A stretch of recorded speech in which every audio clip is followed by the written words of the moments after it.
Hey everybody, welcome to Courtside. I'm Scott Mitchell, head tennis professional here at the Charlotte Country Club. Today we're going to talk about covering lobs or running down the lob. My partner and I are here at the net. Our opponents are lobbing over our head and we've had some trouble. Who's getting it? How do we hit it? How do we run it down? We're inventing crazy shots, you know, the ones that we see between our legs and all these crazy things. So how do we run them down and who's going to go get it? First thing, who's going to call it? As the ball goes up, I should be the one that calls it because it's going up over my head. If it goes up over my partner's head, I want him or her to call it, and I just get ready to back her up. I'm ready to go if she needs me to go get it. But she's going to call it, either mine or yours. If it goes over my head, I'm doing the same thing, mine or yours. That's the first thing.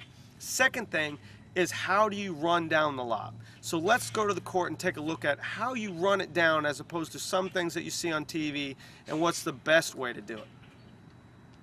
Now, as we talked about, the first thing is, who's going to call it, mine or yours?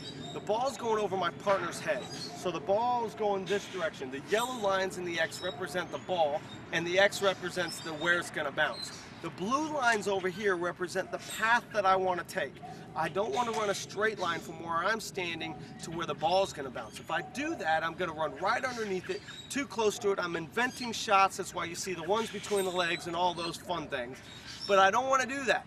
I want to run a semicircle back to the ball, so I'm staying a good distance away from it. I have plenty of time to get there. And when I do, I'm going to attempt to hit my backhand ground stroke instead of being crammed or the between the legs shot.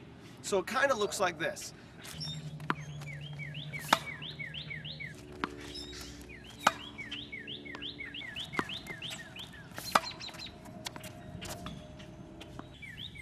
That's a lot of running. My opponents had some great lobs, but I was able to cover them because I ran a semicircle back to the ball instead of a straight line to the ball.